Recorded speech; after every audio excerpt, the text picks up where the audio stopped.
Paracetamol क्या होता है। करिश्मा, पैरासीटामोल का यूज कहाँ कहाँ पे किया जाता है, जल्दी बताइए। मैम सर दर्द में फीवर होता है तब, और बॉडी में पेन होता है, और ये बुखार यही सब में तो होता है। हाँ, पैरासीटामोल हमारी कौन सी दवा है, एनाल्जेसिक और एंटीपायरेटिक दवा है। ठीक है, तो पैरासीटामोल के बारे में आप सब लोग जानते ही हैं क्योंकि बहुत ही कॉमन दवा है और बहुत आसानी से मेडिकल स्टोर वगैरह पे मिल जाता है। इस दवा को डॉक्टर की ज़रूरत नहीं पड़ती है कि डॉक्टर आपको लिख कर दे। प्रिस्क्रिप्शन मतलब क्या होता है, प्रिस्क्रिप्शन क्या होता है जी, किसी को पता है? आप लोग को डॉक्टर कभी पर्ची दिया है? मैम जो सारे लिखते हैं वही होता है। हाँ, डॉक्टर द्वारा लिखी गई जो पर्ची होती है वही प्रिस्क्रिप्शन होता है। ठीक है, उसको किस नाम से जानते हैं, प्रिस्क्रिप्शन। डॉक्टर द्वारा लिखी गई पर्ची को प्रिस्क्रिप्शन के नाम से जानते हैं। इस प्रिस्क्रिप्शन ये जो प्रिस्क्रिप्शन होता है इसमें डॉक्टर दवा के बारे में लिखता है कि आपको कौन सी दवा देनी है, कौन सी दवा आप फार्मासिस्ट की दुकान से देंगे और कौन सी दवा, इस दवा को कितने टाइम तक खाना है। ठीक है, तो आपको 2 टाइम में खाना होगा तो प्रिस्क्रिप्शन में लिख के दे देगा। इस दवा को आपको शाम सुबह लेना है, इस दवा को शाम को लेना है, इस दवा को खाली पेट लेना है। जितना भी इंडिकेट रहेगा वो आपके प्रिस्क्रिप्शन पे लिखा रहेगा। प्रिस्क्रिप्शन क्या होता है, डॉक्टर द्वारा लिखी गई एक पर्ची होती है जिसमें डॉक्टर डिटेल लिखता है, जिसमें डॉक्टर दवा का डिटेल लिखता है। उसमें ये भी लिखा, उसमें आप लोग का नाम भी लिखा जाता है, पेशेंट नेम, पेशेंट की एज क्या है, सेक्स क्या है। ठीक है, सब कुछ लिखा जाता है उसमें, मतलब मेल है कि फीमेल है। ठीक है, सब कुछ उसमें लिखा जाता है, गांव का नाम वगैरह सब लिखा जाता है। तो ये जो पैरासीटामोल हमारी जो दवा है, पैरासीटामोल हमारी एनाल्जेसिक और एंटीपायरेटिक है। मीन्स कि अगर माइल्ड पेन है आपके बॉडी में तो आप पैरासीटामोल खा सकते हैं। और अगर आपको थोड़ा सा बुखार है, हल्का बुखार वगैरह, हल्का बुखार क्या, नॉर्मल सारे बुखार में ही पैरासीटामोल चलता है। बुखार के समय क्या दिया जाता है, पैरासीटामोल दिया जाता है।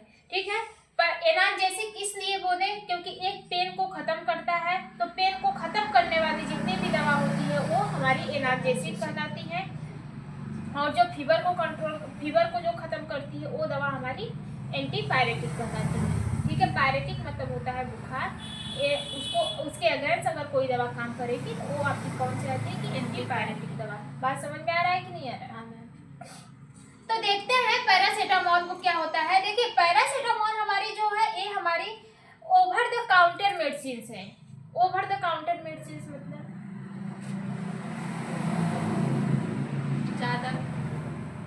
ज्यादा बिकने वाली नहीं। ओवर द काउंटर मेडिसिन ऐसी मेडिसिन होती है जिसको सब लोग अपने आप जाकर दुकान से ले लेते हैं। जैसे विक्स हो गया, विक्स। हाँ, विक्स के लिए आप डॉक्टर के पास जाते हैं, डॉक्टर आप हमको विक्स लिख के दे दीजिए, बस सर्दी है, नाक जाम है, गला जकड़ा हुआ है, एक विक्स दे दो। ठीक है, तो ऐसी जो मेडिसिन होती है जिसको आप अपने आप ले सकते हैं, उसका यूज अपने आप कर सकते हैं, उसको ओवर द काउंटर मेडिसिन के नाम से जाना जाता है। उस मेडिसिन को डॉक्टर की एडवाइस लेने की जरूरत नहीं पड़ती है, लेकिन आप माइल्ड के लिए यूज कर सकते हैं। अगर आप उसका ओवर डोज बढ़ा रहे हैं तो आप पे साइड इफेक्ट भी जा सकता है। ठीक है, अगर किसी भी दवा का ओवर डोज अगर आपके बॉडी में जाएगा तो साइड इफेक्ट हो सकता है। तो हमारी जो पैरासीटामोल है वो ओवर द काउंटर मेडिसिन है। इस मेडिसिन को देने के लिए किसी भी प्रिस्क्रिप्शन की जरूरत नहीं पड़ेगी। ठीक है, आप जाएंगे डॉक्टर के पास, डॉक्टर आपको लिख के, मतलब डॉक्टर के पास नहीं हो जाएंगे, सिर्फ मेडिकल स्टोर पे जाएंगे, बोलेंगे 500 mg का पीसीएम या फिर 650 mg का पीसीएम दीजिए, वो आपको दे देगा, आपसे कभी भी प्रिस्क्रिप्शन नहीं मांगेगा। लेकिन बाकी और भी ऐसी दवा है जिसके लिए प्रिस्क्रिप्शन की जरूरत पड़ती है, जैसे मॉर्फिन भी हमारी एनाल्जेसिक है, लेकिन मॉर्फिन को आप विदाउट प्रिस्क्रिप्शन के नहीं ले सकते हैं। क्यों? क्योंकि वो बहुत ही ज्यादा पेन के लिए, मतलब आपके बॉडी में अनकंट्रोल पेन हो रहा है। ठीक है, जैसे सर्जरी करते दौरान जो पेन होता है उस पेन के लिए कौन सा यूज होता है, मॉर्फिन यूज होता है। और मॉर्फिन हमारी एनाल्जेसिक के साथ साथ नार्कोटिक भी है, वो नशा भी करती है। ठीक है, तो इसीलिए मॉर्फिन को आप विदाउट प्रिस्क्रिप्शन का नहीं दे सकते हैं, लेकिन वहीं पे पैरासीटामोल आप प्रिस्क्रिप्शन पे दे सकते हैं। इसलिए पैरासीटामोल को ओटीसी के नाम से जाना जाता है। ओटीसी मतलब होता है over the counter medicine. Over the counter medicine ऐसी मेडिसिन होती हैं जिसको लेने के लिए आपको किसी भी टाइप का प्रिस्क्रिप्शन की जरूरत नहीं पड़ेगी। ठीक है, बात समझ में आई। वोमिटिंग की मेडिसिन भी आपकी ओवर द काउंटर मेडिसिन हो सकती है। ठीक है, तो देखते हैं पैरासीटामोल क्या है। पैरासीटामोल पीसीएम, इसको हम लोग किस नाम से जानते हैं? पीसीएम। पी मतलब होता है पैरा, सी मतलब होता है सेटा, एम मतलब होता है मॉल। पैरासीटामोल शॉर्ट फॉर्म में इसे पीसीएम के नाम से भी जानते हैं। ठीक है, PCM also known as acetaminophen, इसको सबसे पहले किस नाम से जाना जाता था? एसिटामिनोफेन के नाम से जाना जाता था। इसका जो केमिकल नेम है वो एसिटामिनोफेन है। कहाँ पे? यूएस मतलब अमेरिका में। ठीक है, यूएस में इसका अभी भी यहाँ पे हमारे इंडिया में पैरासीटामोल के नाम से जाना जाता है, लेकिन इसी दवा को अमेरिका में किस नाम से जाना था? एसिटामिनोफेन के नाम से जाना जाता है। ठीक है, बात समझ में आई। अब देखो इसका जेनेरिक नेम क्या है? इसका जेनेरिक नेम है पैरासीटामोल। पैरासीटामोल का जेनेरिक नेम क्या है? पैरासीटामोल। पैरासीटामोल को एसिटामिनोफेन के नाम से भी जाना जाता है, लेकिन कहाँ पे? यूएस में। अमेरिका में इसे एसिटामिनोफेन के नाम से जाना जाता है, लेकिन इसका जो जेनेरिक नेम है वो पैरासीटामोल ही है। ठीक है, इसका कॉमन ब्रांड नेम, अगर आप पैरासीटामोल लेने जाएंगे तो आप उससे बोलेंगे पैरासीटामोल दीजिए। ठीक है, तो इसका कॉमन ब्रांड नेम जो हमारे मार्केट में अवेलेबल है, ठीक है, जो हमारे मार्केट में अवेलेबल है उसकी इसका पैरासीटामोल का देखिए, जैसे कि कौन सा है? क्रोसिन, कारपार, टाइलेनॉल, ठीक है, फिनाडोल, डोलो। बात समझ में आई? डोलो। तो ये जो कॉर्बिन है, नहीं क्रोसिन है, क्रोसिन भी हमारी एक टाइप की पैरासीटामोल होती है, लेकिन इसको किसी भी कंपनी द्वारा सिंथेसाइज किया जाता है, इसलिए उसी पैरासीटामोल को क्रोसिन के नाम से बेच दिया जाता है। ठीक है, बात समझ में आ रहा है कि नहीं आ रहा है? ठीक है, और कारपाल भी हमारी क्या है? एक कंपनी का नाम है, वो अपने नाम के इसमें किसका कॉम्बिनेशन है? पैरासीटामोल का कॉम्बिनेशन है, लेकिन एक कोई अलग से कंपनी बनाती है। ठीक है, वैसे आपका डोलो भी है और वैसे आपका टाइलेनॉल भी है। ठीक है, तो जो आपका पैरासीटामोल होता है मार्केट में इस नाम से आपको देखने को मिलेगा। ठीक है, क्रोसिन, कारपार, टाइलेनॉल, फेनाडोल और आपका डोलो। हमारे मार्केट में जो मेडिसिन है वो दो टाइप की होती है। कितने टाइप की होती है? दो टाइप की होती है। एक आपकी होती है जेनेरिक मेडिसिन और एक आपकी होती है ब्रांड मेडिसिन। जो पैरासीटामोल है ये जेनेरिक मेडिसिन है, और जो आपका क्रोसिन है, कारपाल है, टाइलेनॉल है, फिनाडोल है और आपका जो डोलो है, ये कौन सी मेडिसिन है? ये एक टाइप की ब्रांड मेडिसिन है। ये एक टाइप की ब्रांड मेडिसिन है, लेकिन एक्चुअल में इसके अंदर देखा जाए तो इसके अंदर क्या मिलेगा आपको? पैरासीटामोल ही मिलेगा, पैरासीटामोल ही मिलेगा। इसमें कुछ अलग से कुछ और नहीं रहता है, पैरासीटामोल रहता है। इसी पैरासीटामोल को कौन सिंथेसाइज करता है? हमारी फार्मास्यूटिकल कंपनी सिंथेसाइज करती है। भी हमारी पैरासीटामोल भी कंपनी बनती है, लेकिन इसी पैरासीटामोल को फार्मास्यूटिकल कंपनी सिंथेसाइज करती है। और आज के युग में हमारे इंडिया में सबसे ज्यादा बिकने वाली अगर कोई दवा है तो वो कौन सी है? ब्रांड दवा है। कौन सी दवा है? ब्रांड दवा। जेनेरिक दवा को कम बेचा जाता है, इसी जेनेरिक दवा को उठा के हमारे भारत में मतलब फॉरेन में भेज दिया जाता है। जैसे कि आपका अमेरिका हो गया, यूरोप हो गया, यूएस हो गया, यहाँ पे अभी भी जेनेरिक दवा को भेजा जाता है। क्यों? क्योंकि वहां पे जो जेनेरिक दवा है हमारे भारत से जब जाती है ना, तो उसका जो प्राइस वगैरह है वो कंपनी वाले को लाभ मिलता है। आप किसी भी मार्केट पे जाइए, जेनेरिक दवा आपको नहीं मिलेगी। जो काम आपकी ब्रांड मेडिसिन करती है वही काम आपकी जेनेरिक दवा भी करती है, लेकिन जेनेरिक दवा को आपके भारत में नहीं बेचा जाता है। ठीक है, आप जेनेरिक दवा आपको 2 रुपये की मिलेगी, लेकिन वहीं पे ब्रांड मेडिसिन आपको 10 रुपये की मिलेगी। सीधा 8 रुपये का घाटा हो रहा है। ठीक है, जेनेरिक मेडिसिन सस्ती, दोनों का काम एक ही है। आपकी ब्रांड मेडिसिन भी जो है कारपाल है, टाइलेनॉल है, ठीक है, आपका क्रोसिन है, इसका भी काम है पेन को खत्म करने का, और जो आपका पैरासीटामोल है इसका भी काम है पेन को खत्म करने का। लेकिन इसी के प्राइस 2 गुना 3 गुना बढ़ा के दी जाती है। ये देखो, इसका ना अवेयरनेस है हमारे यहाँ जो इंडिया में इस बात का अवेयरनेस बहुत कम है। इसी हमारे जितनी भी जेनेरिक मेडिसिन होती है उसको कहाँ पे भेज दिया जाता है? ट्रांसफर करके हमारे भारत से अलग देश में भेज दिया जाता है, लेकिन अपने इंडिया में नहीं चलाया जाता है, क्योंकि यहाँ पे डॉक्टरों को ब्रांड दवा लिखने के लिए कंपनी क्या करती है, प्रमोशन देती है, गिफ्ट देती है, ठीक है, उनको इनाम देती है, ठीक है, इसलिए उन लोग क्या करते हैं, ज्यादा से ज्यादा ब्रांड दवा को लिखते हैं, जेनरिक दवा को नहीं लिखते हैं। और यही एक कारण है कि जेनरिक दवा हमारे मार्केट में धीरे धीरे कम हो रही है, और इसी का डिमांड कहाँ पे बढ़ रहा है, हमारे भारत के अलग अलग देशों में, हमारे भारत को छोड़ के अलग अलग देशों में बढ़ रहा है। आज के बाद अगर आप लोग भी हॉस्पिटल जाइएगा, कहीं पे भी जाइएगा, अगर डॉक्टर आपको बोल रहा है कि आप अगर लिख रहा है तो आप जरूर बोलिएगा सर हमको जेनरिक दवा दे दीजिए, अगर किसी का कोई जेनरिक दवा है तो वो दे दीजिए, सस्ते में पाएंगे, जहाँ पे आपका 10 रुपया लग रहा है वहाँ पे आप 2 रुपये में जेनरिक दवा लेकर चले आएंगे। अगर जेनरिक दवा का प्रचार प्रसार हमारे भारत में किया जाए तो हेल्थ से कम पैसा कमाने का सिस्टम आधा से ज्यादा परसेंटेज तक गिर ही जाएगा। बात समझ में आई? सबसे ज्यादा लूटपाट कहाँ पे होती है, हमारे मेडिकल फील्ड में होती है। बात समझ में आया? क्यों? क्योंकि अवेयरनेस से लोगों को जानकारी ही नहीं है, बस भाई लोगों को जो बताया जाएगा वही तो लोग जानेंगे। तो लोगों को जेनरिक के बारे में ना बताते हुए किसके बारे में बताया जाता है, ब्रांड के बारे में बताया जाता है, तो लोग किसके बारे में जानेंगे, ब्रांड के बारे में जानेंगे। उनको ये भी भ्रमित कर दिया जाता है कि जो आपकी जेनरिक दवा है वो कम काम करती है, लेकिन ब्रांड दवा सबसे ज्यादा काम करती है, लेकिन ऐसा कुछ भी नहीं है। जेनरिक जो आपकी ब्रांड दवा बनी है वो किससे मिलकर बनी है, जेनरिक से ही मिलकर बनी है। तो भाई कैसे ब्रांड दवा ज्यादा काम करेगी, कैसे काम करेगी?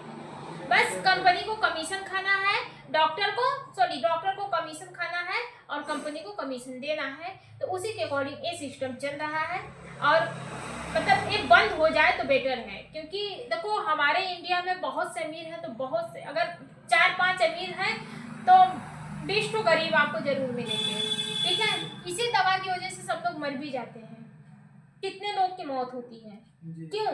पैसा नहीं होता है, ट्रीटमेंट नहीं दे पाते हैं, दवा की हायर डिमांड होती है, हायर प्राइस होती है।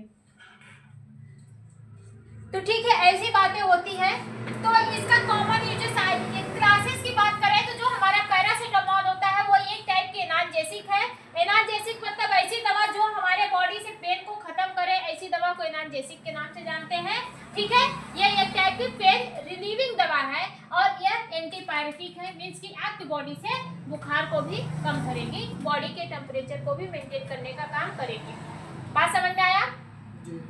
अवेलेबल देखिए किस फॉर्म में अवेलेबल रहता है, टैबलेट के फॉर्म में अवेलेबल रहता है, कैप्सूल के फॉर्म में, सिरप के फॉर्म में, इंजेक्शन के फॉर्म में और सपोजिटरी के फॉर्म में भी अवेलेबल होता है।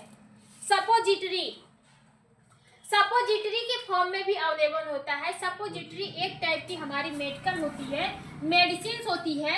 इसका स्ट्रक्चर आपको ऐसे ही देखने को मिलेगा, इसका स्ट्रक्चर आपको ऐसे ही देखने को मिलेगा। ये जो सपोजिटरी होती है ये रेक्टम के थ्रू दी जाती है। किसके थ्रू दी जाती है?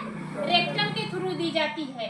कब इसका यूज होता है? जब पेशेंट अनकॉन्शियस स्टेज में होता है, या फिर उसको निगलने में बहुत प्रॉब्लम होती है, या फिर वो किसी भी चीज को निगलने में असमर्थ रहता है, तब उसको ये दवा किस रूप में चढ़ाया जाता है? सपोजिटरी के रूप में चढ़ाया जाता है। ये किस में दिया जाता है? रेक्टम के थ्रू बॉडी के अंदर इंसर्ट किया जाता है, वहां से धीरे धीरे रीच करके आपके ब्लड वेसल्स में जाता है। बात समझ में आई कि नहीं आई? फिर इसके बाद आपका कौन सा है? Is for the synthesis. हमारे पैरासीटामोल को कब सिंथेसाइज किया गया था, ठीक है। तो जो आपका पैरासीटामोल होता है इसको 1877 से 1878 के बीच में सिंथेसाइज किया गया था, मींस कि 1877 से 1878 के बीच में क्या किया गया था? पैरासीटामोल को बनाया गया था। सबसे पहले पैरासीटामोल को बनाने वाले कौन साइंटिस्ट थे? हमारे हॉर्मन, नॉर्थरोप और हमारे मोर्स, ठीक है। Harmon, Northrop, Morse. कौन से हैं? Harmon, Northrop, Morse. ये जो साइंटिस्ट थे उन्हीं ने सबसे पहले पैरासीटामोल को बनाया था। कब बनाया था? 1877 से 1878 के बीच में सबसे पहले पैरासीटामोल को इसी ने बनाया था। और ये कहाँ के साइंटिस्ट थे? यूएस के थे, अमेरिका के साइंटिस्ट थे। और कहाँ पे बनाए थे? अमेरिका में ही बनाए थे। और सबसे पहले पैरासीटामोल का एसिटामिनोफेन नाम कौन दिया था? यही दिए थे जी, हार्मोन। हमारे जो थे, कौन सा? हार्मोन नॉर्थ्रोमोर्स। हार्मोन नॉर्थ्रोमोर्स ये हमारे यूएस के एक साइंटिस्ट थे। इन्होंने सबसे पहले पैरासीटामोल को सिंथेसाइज किए थे, बनाए थे। और सबसे पहले पैरासीटामोल को एसिटामिनोफेन का नाम भी यही साइंटिस्ट जी ने दिए थे। बात समझ में आ रहा है कि नहीं आ रहा है? ठीक है। इसके बाद रीजन फॉर डिस्कवरी क्या है? रीजन फॉर डिस्कवरी, आखिर पैरासीटामोल का यूज कब किया, क्यों किया गया? पैरासीटामोल की खोज करने की क्या जरूरत थी? देखो, पैरासीटामोल आने से पहले 9th सेंचुरी में हमारे जो रिसर्चर थे, उन्होंने सबसे पहले एक जो फेनासेटिन नाम की दवा थी और हमारे कोन तार डेरिवेटिव की कुछ दवा थी, वो चलती थी। पैरासीटामोल आने से पहले, ठीक है, यूएस में कौन सी फेनासेटिन और कोन तार की दवा चलती थी। ये दवा हूबहू पैरासीटामोल की तरह ही काम करती थी। ये भी क्या करती थी? बॉडी से पेन को खत्म करती थी और बॉडी से बॉडी का टेम्परेचर खत्म करती थी। मींस कि बुखार और पेन के लिए यूज होती थी। लेकिन फिर भी अब दवा आ रहा है ना जवाब, फिर भी पैरासीटामोल की खोज क्यों हुई? क्योंकि ये जो हमारे फेनासेटिन थे और हमारे जो कोन तार थे, जो कोन तार डेरिवेटिव जो ड्रग थे, ये हूबहू पैरासीटामोल की तरह काम तो कर रहे थे, लेकिन इसका साइड इफेक्ट ज्यादा था। बहुत ही ज्यादा था। जैसे ये लीवर को बहुत जल्दी डैमेज करती थी और किडनी को भी बहुत जल्दी डैमेज करती थी। पैरासीटामोल को खोज करने से पहले हमारे जो यूएस में ही एक दवा चलती थी। 9th सेंचुरी में एक दवा चलती थी। क्या कर रहे हैं यार ये लोग? 9th सेंचुरी में एक दवा चलती थी जिसका नाम क्या था? फेनासेटिन और कोन तार डेरिवेटिव। मींस कि कोन तार डेरिवेटिव की कुछ दवा थी और हमारी जो फेनासेटिन थी, इसकी दवा चलती थी कब? पैरासीटामोल की सिंथेसिस होने से पहले। लेकिन क्या देखा गया कि ये पेन और फीवर को खत्म तो कर रही है, लेकिन ये बॉडी में साइड इफेक्ट भी बहुत ज्यादा दे रही है। मींस कि लीवर को और किडनी को बहुत ज्यादा डैमेज कर रही थी। तब उस समय कौन साइंटिस्ट हमारे जो मोर्स साइंटिस्ट थे, उन्होंने इस चीज को देखा और आइडेंटिफाई किया। आइडेंटिफाई करने के बाद उन्होंने क्या किया? एक पैरासीटामोल की खोज की।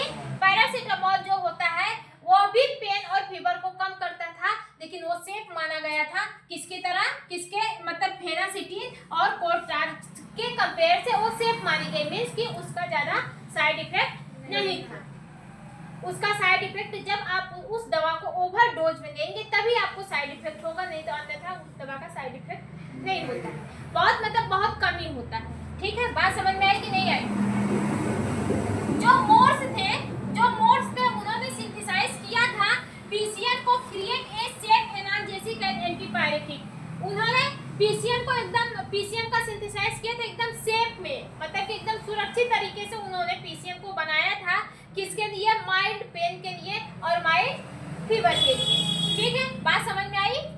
Paracetamol was introduced as a prescription medicine the 1915 में यूरोप एंड यूएस।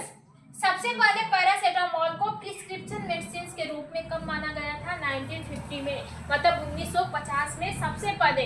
देखो, खोज तो इसकी बहुत पहले हो गई थी। कब हुई थी? 1877 से 1878 में ही हो गई थी।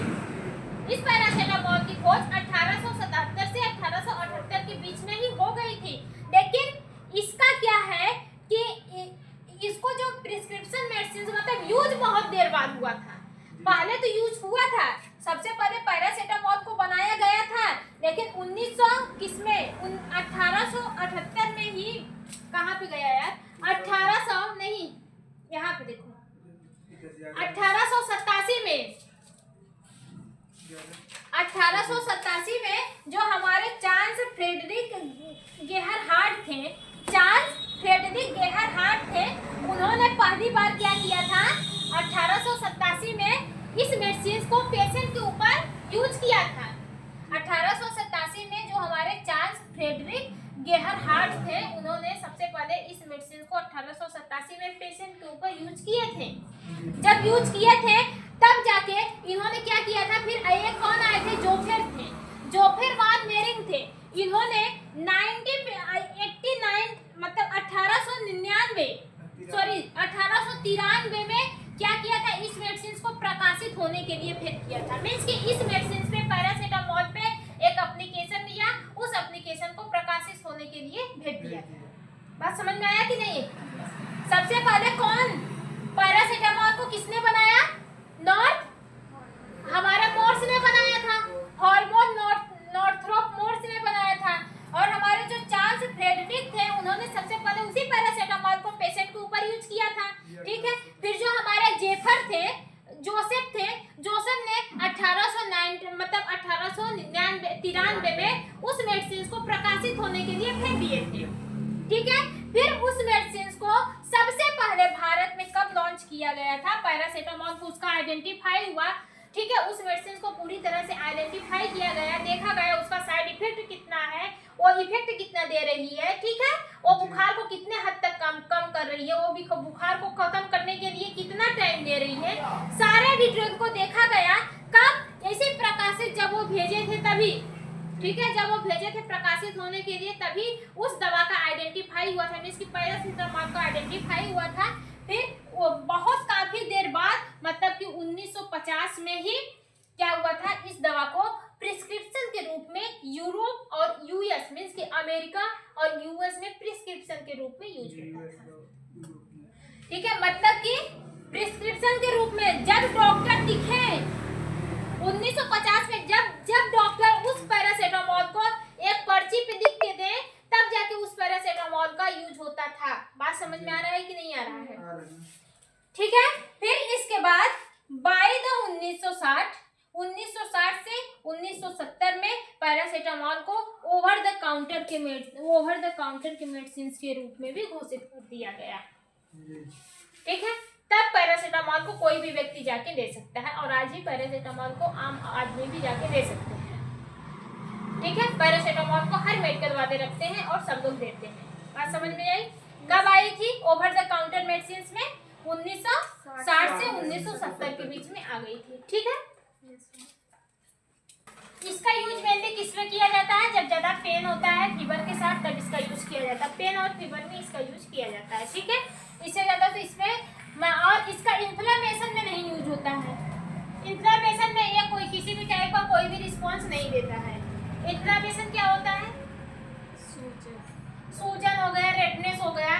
जैसे आपके बॉडी में सूजन हो गई तो आप क्या किए, पैरासीटामोल खा ले, ये खत्म, आपकी सूजन को खत्म कर दे, वो उसमें नहीं काम करेगी। अब आपके बॉडी में अगर रेडनेस हो गया, चिकित्ते पड़ गए, ऐसे चिकित्ते पड़ जाते हैं जो देखते हैं, चिकित्ता क्या बोलते हैं उसको? चिकित्ता ही बोलते हैं उसको ना। अगर वो पड़ जाते हैं तो फिर उसमें आप पैरासीटामोल देंगे तो उसमें काम नहीं करेगा। ठीक है, पैरासीटामोल सिर्फ बुखार और पेन को खत्म करने के लिए यूज होता है।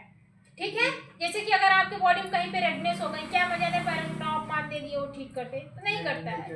ठीक है, इन्फ्लेमेशन में पैरासीटामोल का कोई भी इफेक्ट देखने को नहीं मिलेगा। यह सिर्फ पेन और फीवर को खत्म करने के लिए यूज होता है। इसके साइड इफेक्ट की बात करें तो पीसीएम एक सेफ होता है, सेफ दवा होती है, लेकिन अगर आप इसको थेराप्यूटिक डोजेज में लेंगे तो अगर आप पैरासीटामोल को थेराप्यूटिक डोजेज में लेंगे तो भगवान है, आप किसी चीज को नहीं जानते हैं ना, तो आप उस पर बिलीव नहीं कर सकते हैं, है या नहीं है।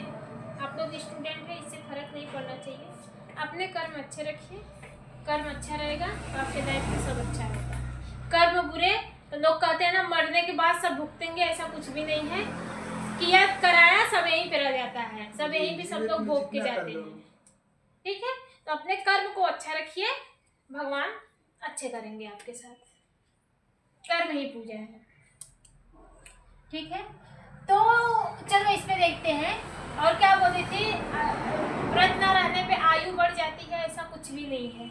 हमारा लीवर क्या होता है कि 24 घंटे काम करता है। आप भोजन खाते हैं, भोजन करते हैं, मतलब पर डे भोजन करते हैं। जैसे कि आप पर डे, जैसे हफ्ते में 4 दिन काम करिए, संडे कितना पसंद है?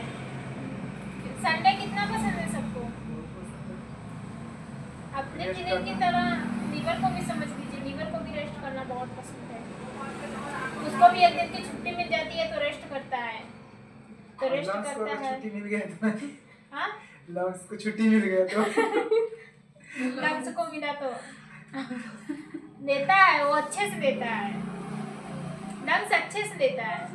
अच्छे से देता है ना। उसको छुट्टी नहीं मिलती है यार लंग्स को, वो अपने काम को कम कर देता है, अगर ज्यादा गुस्सा होगा तो काम को बढ़ा देता है। लंग्स को कभी छुट्टी नहीं मिलती है, अगर वो छुट्टी दिया तो इंसान को लेकर जाएगा। हमेशा छुट्टी हो जाएगी। हाँ हमेशा के लिए छुट्टी हो जाएगी। हाँ, जाओ यार, इबे नहीं करेंगे बड़ा, मतलब कि उसका कह रहा है जा रहे हैं इबे नहीं करेंगे हमारी तरह जा रहे हैं, आएंगे नहीं, मेरी जुत्ती भी नहीं आएगी। ये भगवान, तो होता है।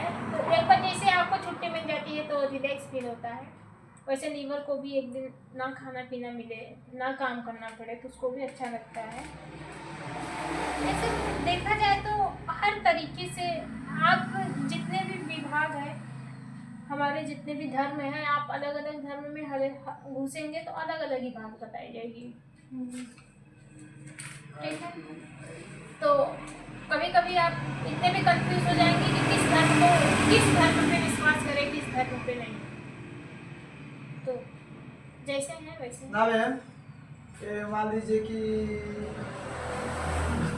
पूछू कि नहीं, जैसे जिनका बच्चा नहीं होता रहता है, ठीक ना, तो मेडिसिन के थ्रू कराते हैं, तो उसके लिए जो कराते हैं उन लोग डॉक्टर बने रहते हैं, उन लोग कौन सा कोर्स करते हैं?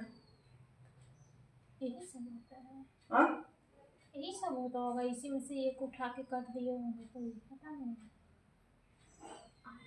तो उसका तो अलग ना होता होगा कोई कोर्स। उससे क्या होता है, बच्चे होने लगते हैं उसको। हाँ, तो मेडिसिन के थ्रू मतलब उसको हम और एक को उन लोग यूज करवाते हैं और करवाते हैं ना, तो उसका अलग से कोर्स होगा, देखना पड़ेगा। चलो देखो, बच्चे नहीं हो रहे हैं, मतलब इसके पीछे बहुत बड़ा साइंटिस्ट होता है। या तो जो एक फीमेल की जो मैनुअल साइकिल होती है, अगर वो गड़बड़ होता है तब नहीं, क्योंकि देखो फर्टिलाइजेशन तब होता है, जब होता है तभी बच्चा होता है। जी, ठीक है, फर्टिलाइजेशन करने के लिए एक की ज़रूरत पड़ती है, अगर एक नहीं बनेगा तो मेंस्ट्रुएशन साइकिल नहीं होगी फीमेल में जो होती है। जब मेंस्ट्रुएशन साइकिल ही नहीं होगी, मतलब एक ही नहीं बनेगा तो मेंस्ट्रुएशन साइकिल कहाँ से होगी, तो फर्टिलाइजेशन में भी दिक्कत होती है। ठीक है, तो उसके लिए भी टेक्निकल ज़माना आ गए हैं अब, एक और स्पर्म का, हाँ, फर्टिलाइजेशन ना बाहर से निकालते हैं, तो उसको सेरोगेट माँ के नाम से जानते हैं, सेरोगेट माँ के नाम से जानते हैं। तो इसमें क्या होता है कि माँ का एग देते हैं और फीमेल का एग, माँ का एग और मेल का स्पर्म देकर आपस में फर्टिलाइजेशन करवा के फिर उसी जो फर्टिलाइजेशन होता है, जो क्या बनता है, एम्ब्रियो बनता है, उसी एम्ब्रियो को उठाकर फिर किस में डाल देते हैं, माँ के पेट में डाल देते हैं। जी, फिर उससे खाना पीना मिलता रहता है, गर्भाशय तो रहता है ना, ओवरी तो रहती है ना, मतलब जो लेडीज होती है, सिर्फ ओवम नहीं बनता है। उसका वो जो कोर्स को पूछ रहा हूँ कौन सा करते हैं डॉक्टर, पता उसको नहीं, मैं भी पता है, पता ही नहीं चलता है कौन हो सा। जाएगा, गूगल पे सर्च करिए, उसका भी अलग से कोर्स होता है। जी, चलिए साइड इफेक्ट की बात करिए, इतना बात समझ में आया। पैरासीटामोल का यूज कहाँ किया जाता है, पेन और फीवर में किया जाता है। ठीक है, इसका इन्फ्लेमेशन में यूज नहीं होता है। साइड इफेक्ट की बात करें तो ये जो पैरासीटामोल है, इसका अगर थेराप्यूटिक डोज लेंगे तो ये सेफ माना जाएगा, लेकिन अगर वहीं पे इसका ओवर डोज हम लोग थायलेट कर देंगे, बढ़ा देंगे, तो क्या कर देगा, वो साइड इफेक्ट कॉज कर देगा। ठीक है, वो क्या करेगा, आपके लिवर पर साइड इफेक्ट कॉज कर देगा। अब देखिए कॉमन साइड इफेक्ट की बात करें तो जो नॉर्मल डोज में होता है, जो नॉर्मल डोज, जैसे 500 mg का किसी को आप पैरासीटामोल दिए और उसको क्या हुआ, वोमिटिंग आने लगी, उसका जी मचलाने लगा, कभी हुआ ना, अरे यार दवा खाए हैं, जैसे कुछ तीखा मीठा खाने का मन कर रहा है, ये सब साइड इफेक्ट होता है, जी मचलाना, वोमिटिंग होना। ठीक है, और कौन सा है, स्किन पे रेडनेस पड़ जाना, स्किन पर कभी कभी देखिए छोटे छोटे दाने पड़ने लगते हैं, झुर्रियाँ आने लगती लो ब्लड काउंट हो जाना रेयर केस में होता है। ये जो लो ब्लड काउंट होना ये रेयर केस में, मतलब कि नॉर्मल डोज पे जैसे 500 mg पैरासीटामोल अगर आप किसी पेशेंट को दिए तो वहाँ पे अगर नॉर्मल डोज पे देखा जाए तो क्या क्या देखने को मिलेगा, nausea, vomiting, skin rashes, allergic rashes और लो ब्लड काउंट एकदम रेयर केस में, मतलब कभी कभार आपको देखने को मिलेगा। हाँ, और नोजिया का हिंदी क्या होता है उसको समझिए। नोजिया, वोमिटिंग, नोजिया, जी मचलाना। मचलाना यार, जी मचलाना, जी, जिसमें सब घबराहट से कुछ भी। जी मचलाना। उल्टी जो आती है बट होती उल्टी आती नहीं है, होता नहीं, जैसे सब लोग नींबू चाट लेते हैं, ये कर लेते हैं, वो कर लेते हैं। कभी देखे हो, अरे बहुत खट्टा खाने का मन कर रहा है, पानी पूरी आ जाए, हमारा जी सबसे पहले मचलाता है। कभी आपकी जो फेवरेट चीज देखकर आपका मन करे खाने का, जी मचला रहा है, दाल आपका सलाइवा का सिक्रीशन बढ़ जाता है, भूखे रहो, भोजन की खुशबू आए, जाने दो, ठीक है। नॉर्मल डोजेज में आपको nausea, side effect, skin rashes, allergic rashes और कभी कभी रेयर केस में ब्लड काउंट भी आपके क्या हो जाते हैं, लो हो जाते हैं। सीरियस टॉक्सिक मतलब कि अगर ओवरडोज हो जाता है किसी का, अगर ओवरडोज हो गया तो उसमें क्या होता है, सीरियस टॉक्सिक साइड इफेक्ट देखने को मिलता है। किसकी वजह से होता है, जब पैरासीटामोल का ओवरडोज हो जाता है। इसमें क्या होता है, लीवर डैमेज, किडनी डैमेज, क्या क्या होता है, लीवर डैमेज और किडनी डैमेज। जब लीवर डैमेज होता है उसको क्या बोलते हैं, हेपेटोटॉक्सिसिटी। क्या बोलते हैं, हेपेटोटॉक्सिसिटी। पैरासीटामोल से लीवर डैमेज होता है कब, जब पैरासीटामोल का ओवरडोज आप किसी भी पेशेंट में दे देंगे तब। तो कौन सी बीमारी कॉज करेगा, हेपेटोटॉक्सिसिटी कॉज करेगा, ठीक है। फिर किडनी डैमेज, इसको नेफ्रोटॉक्सिसिटी के नाम से जानते हैं। Liver damage, kidney damage, nephrotoxicity के नाम से जानते हैं, ठीक है। अगर ये दोनों बीमारी किसी पेशेंट में दिख रही है, जैसे लीवर का डैमेज है, ठीक है, और किडनी का डैमेज है, अगर ऐसी बीमारी आप में दिख रही है तो सिम्टम में क्या क्या देखने को मिलेगा, नोजिया, वोमिटिंग, ठीक है, येलो स्किन, आई का पीला पड़ जाना, आँख का पीला पड़ जाना, बात समझ में आया, कंफ्यूजन, लीवर फेलर, कभी कभी इवन डेथ भी हो जाती है। बात समझ में आई, क्या होता है नोजिया, अगर किसी को नेफ्रोटॉक्सिसिटी मतलब कि आपका हायर डोज, कोई है क्या बाहर, देखो एक बार, अगर आपकी बॉडी में बाहर मतलब आपकी बॉडी में ज्यादा डोजेज हो गया, किसका पैरासीटामोल का ज्यादा डोज बढ़ गया, ठीक है, पैरासीटामोल का ज्यादा डोज बढ़ गया तो उस समय क्या होगा, आपका लीवर डैमेज हो जाएगा। जब आपका लीवर डैमेज होगा तो उस बीमारी को किस नाम से जानते हैं, हेपेटोटॉक्सिसिटी। अगर आपकी किडनी डैमेज हो गई तो नेफ्रोटॉक्सिसिटी। जब लीवर और किडनी डैमेज हो जाती है तो उस समय पेशेंट में कौन कौन से सिम्टम दिखते हैं। अभी तो पैरासीटामोल आप खाएं, नॉर्मल डोजेज में खाएं तो आपको नोजिया दिखा, वोमिटिंग दिखा, स्किन रेसेस दिखा, ठीक है, कभी कभी ब्लड काउंट आपका डिक्रीज हो जाता है। लेकिन जब आप ज्यादा डोजेज किसी पेशेंट पे बढ़ा दिए या फिर कोई भी डॉक्टर ज्यादा डोज बढ़ा दिया, फिर आपके पास वो आया, बहुत हालत खराब है, क्या क्या, उसको नोजिया, वोमिटिंग, येलोई स्किन मतलब कि स्किन का पीला पड़ना, आँख का पीला पड़ना, ये सब क्या है, ये सब साइड इफेक्ट है किसका, लीवर और किडनी का। हमारी लीवर और किडनी डैमेज हो गई है तब जाके आपको ये साइड इफेक्ट देखने को मिलेगा। अगर ये साइड इफेक्ट आपको देखने को मिल रहा है तो आप तुरंत समझेंगे कि पहले कौन सी दवा खा रहे थे आप, पैरासीटामोल खा रहे थे। आप पूछेंगे कौन सी दवा खा रहे थे, पैरासीटामोल खाएंगे, फिर उसका एक चेक कराएंगे, चेक कराने के बाद खुद ही पता चल जाएगा कि क्या हुआ है, हेपेटोटॉक्सिसिटी हो गया, नेफ्रोटॉक्सिसिटी हो गया है, मीन्स कि ये आपके लीवर और किडनी को डैमेज कर दिया है। तो आप समझ जाएंगे कि उसको क्या हुआ है, ओवरडोज दे दिया गया है पैरासीटामोल। तब क्या करेंगे, पेशेंट को आप कौन सी दवा देंगे,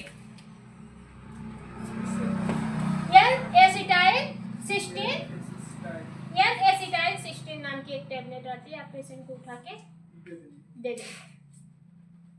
और ये वाली दवा किसको कम करेगी, इसके इफेक्ट को कम करती है, इसके जो ओवरडोज हो जाता है उसके इफेक्ट को कम करती है, ठीक है, बात खत्म।